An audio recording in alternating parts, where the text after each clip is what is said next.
Hi, and welcome to our February podcast. For anyone new, my name is Carly Purcell. I'm Ryan Sheffer. Derek Van Solkema. Guys, it's February.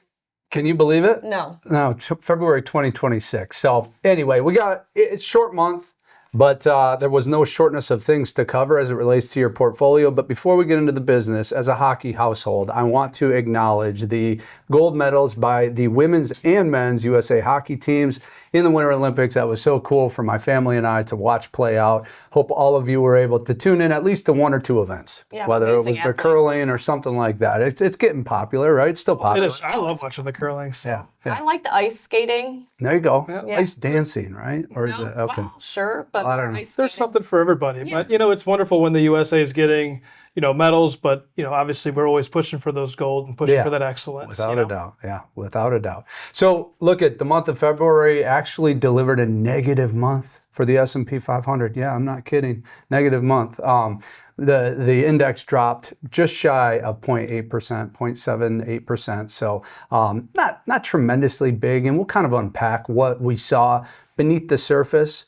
But go figure, bonds, kind of the opposite end of the spectrum, delivered a robust 1.64% as measured by the aggregate bond index. So we like to look at the S&P 500, top 500 companies in the U.S., down 0.78%, and then the aggregate bond index actually up 1.64%. The interesting thing is, it shouldn't really surprise you that bonds were up if you've been paying attention over the months, because we talked about the stage being set for an environment that could offer opportunity in that fixed income space. One other thing that I want to unpack with respect to the S&P 500, it wasn't so much liquidation, which is selling a stock, which, by the way, is a unit of ownership in a company. It's always good to remember that.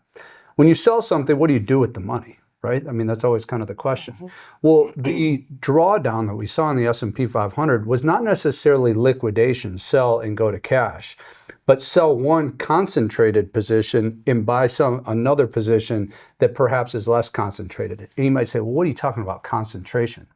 The S&P 500, top 500 companies, but the largest company by market cap, so size, is going to give the S&P the biggest weight. So it's going to have the most impact. So if I'm selling the Magnificent Seven, those are the biggest companies in the U.S., that sell is going to have more downward drag on the index than me buying the 350th largest company, right? Because of that cap weighting. So this was a lot of broadening, and that broadening is actually healthy. So rotating, mid and small cap stocks had actually a fruitful month of February.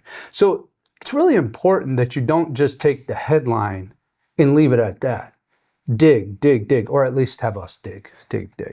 Question. Anyway, what do you think? I think that sounds great. All right, good. Okay, so now let's go for portfolio updates. Portfolio updates, we've positioned already, so there wasn't a whole lot of that we needed to do in the month of February, but be ready. For next month, we're going to do a little bit of adjusting more on that fixed income side. So in that bond sphere, those of you with an all stock portfolio, just forget I said anything.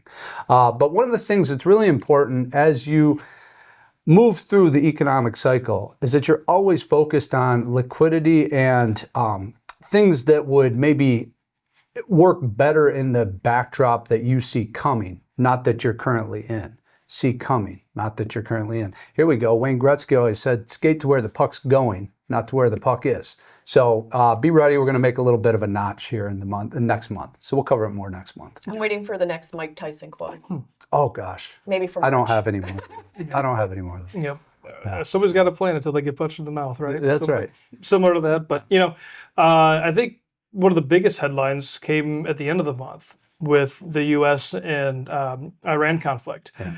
So, let's maybe unpack a little bit of that. What do we need to know? What kind of impact could we potentially see, if there's any escalation there? Yeah. So technically speaking, this conflict that we're speaking to could boil over into more of a wartime scenario, but it happened at the very end of the month.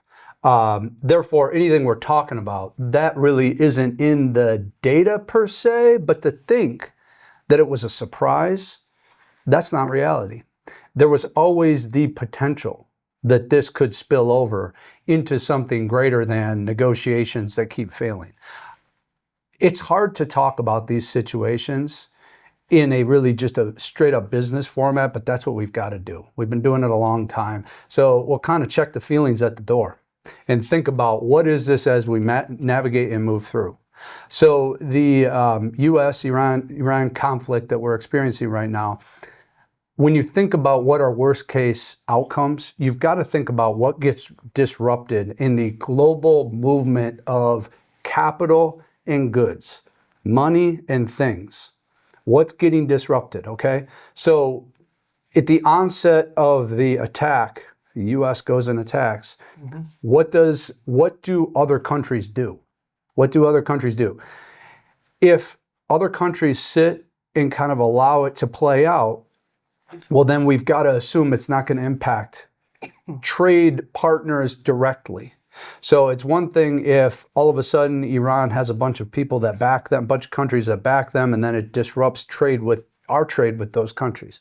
That would be more concerning than just dealing with and confronting Iran. Now, that's not a cakewalk either, though, because there's this thing that makes the world go round called oil.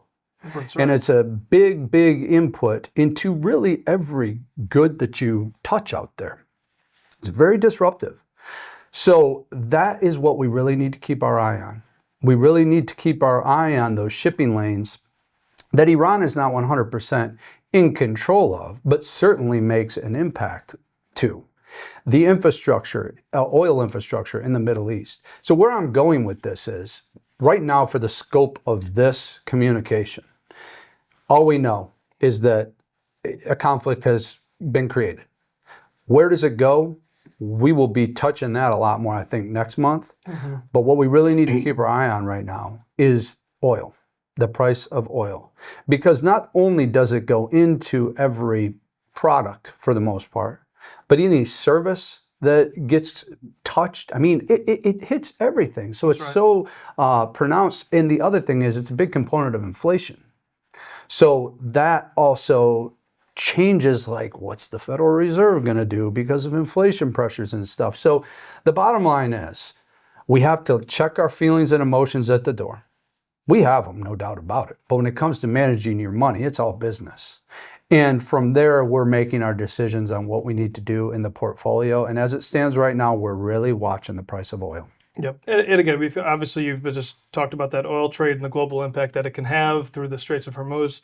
How is that going to play out? What will Iran do to maybe blockade some of the things there? Might see a short-term, spike in oil prices. That's, what you're kind of saying. And so there could be a little pain at the pump in the coming months. And again, we'll address that more next month. But, kind of transitioning to some of the things that you said, right? Inflation and just some of the portfolio updates on that bond side necessarily. Let's kind of digest the Fed nomination. There was maybe a hold on rates in January, but let's unpack that just a little bit more. So really, here we go. And when you think about February, what happened at the end of January was very impactful to the month of February as it relates to your portfolio. The Trump administration announced that they were nominating Kevin Warsh to succeed Jerome Powell as the chairperson of the Federal Reserve. That role is so impactful to capital flow that the market just can't help itself but try to figure out, well, what would Kevin Warsh do as chairman of the Federal Reserve? What would Kevin Warsh do? What would Kevin Warsh do? Well, how would you know what he would do? Well, I don't know. What has he said in the past? What has he done in the past? So there's been this entire just focus on what has Kevin Warsh said in the past. And he was, we talked about this. He was a Fed board governor in the past. But what you're seeing is a lot of movement in markets based upon this idea of what Kevin Warsh would do into the future. But I'd say it's all hypothetical until you actually see the action. So it's good to understand the person who's taking that job, the individual who's taking that job. That's fine. But don't get out ahead of yourself. And so as I'm talking about, it wasn't that the S&P 500 had liquidation, sell, go to cash, but sell this and buy this. I think a lot of that had to do with the nomination at the end of January. And so, yet again, it's important to pay attention to, but I don't think we need to start drawing conclusions until we see action, and that won't be till later this year. Yeah, and he still needs to go through the process, right? Yeah, Through confirmation, the confirmation Senate, process, and so we have some time there. But as it relates to corporate earnings in the fourth quarter, and maybe seeing some of that rotation in the market, about 96% reported through February here. What did we see in the data? Yeah. Ironically enough, this is just the irony in it. The market always takes the most ironic path. Remember I said that, and then just kind of watch, and you'll see what I mean. But so a fifth consecutive quarter of earnings growth and double-digit earnings growth, mind you, for the S&P 500. The thing that weighed the scale, though, towards that double-digit was all those stocks that I said were being sold in that concentration component. They were the ones that actually had the best earnings growth. So the market takes the most ironic path. But I guess what we can unpack from this is corporate America is still continuing to not only make money, but grow the money that they're making. And after all, remember I said at the top of the broadcast that when you buy a stock, you own a piece of that company. So it's nice to know that they're out there increasing their revenue along the way here. That's right. So it was a good, and remember, that's a close to the calendar year of 2025. So that's fourth quarter of 2025's earnings. So it was a good one in the books. That's right. Yeah. Well, it ended up being a great year in the markets again. So Yeah. Good, go figure those two translate. absolutely. All right, what do you got? So let's back away from the market stuff and talk about, Carly, what's going on in the client's world in terms of communications and things like that? Right. So one thing I want to touch on is we've had quite a few client phone calls, and it has to do with Schwab emails. If you are set up for electronic delivery, know that Schwab will be emailing you for certain situations, such as your monthly deposit will be sent to you. The investment team has made changes within your account, so you might get trade confirms or just notice of asset movement like you referenced before.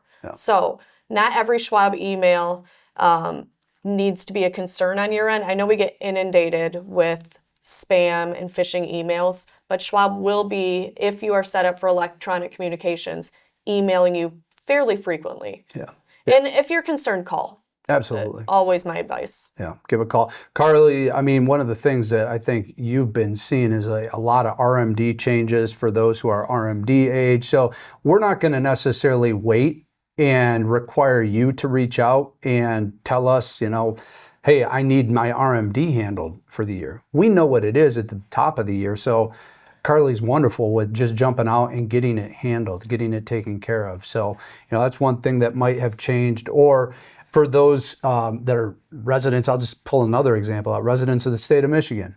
In 2026, we no longer are taxing retirement income. We'll just jump on that for you. And these would prompt an email. So again, just be on the lookout and always call.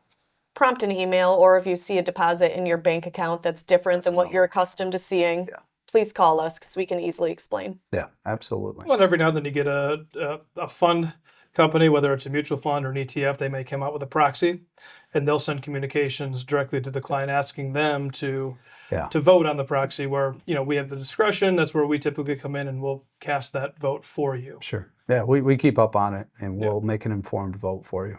If you do receive those and you want to discontinue, we can also help with that as well. Just call. True. Well, as we look forward to March, for me being the basketball guy, you the hockey guy, we got March Madness coming up. But from a market perspective, what are we kind of anticipating? What are we looking for in the month lying ahead? Yeah, for those of you who don't know, you're talking to I'm not going to say washed up, but a college basketball player who now spectates from the stands. So anyway, he could hit the three ball from anywhere. I feel like that's court. Most of us at this point. I still try to go out in the rec leagues and play and come out with an ankle injury, hand injury. You're limping around. That be true. Why am I still doing Yeah. this? Yeah. But it's because you love it. That's right. So looking ahead, clearly we're going to have a lot to unpack with the Middle East conflict, wartime scenarios type stuff. So more to come on that, but that's going to dictate a lot of our attention and focus. Chances are, whatever we come up from, with that aspect is going to be short-lived. From the perspective, I'm not saying that the conflict will be over quick, but disruptions tend to handle themselves in a rather expedient fashion these days because you can hedge and do things like that. So you want to talk about the price of oil? Okay, that's good. Why do we keep reserves of it? Why are there futures markets? We can arrest pressures and things like that in that space. So yet again, we'll be looking a lot into that. And then also, again, one of the biggest, most monumental things that you're going to encounter in 2026 is the changing at the Federal Reserve. So we're going to continue to unpack that. But in the meantime, it's an honor to be hard at work for you. Thank you for tuning in. Yep. Thanks. Thank you. Advanced Capital Management Incorporated is a registered investment advisor. Information presented on this program is believed to be factual and up to date, but we do not guarantee its accuracy, and it should not be regarded as a complete analysis of the subjects discussed. Information presented is for educational purposes only and does not intend to make an offer or solicitation for the sale or purchase of any specific securities, investments, or investment strategies. Investments involve risk and, unless otherwise stated, are not guaranteed.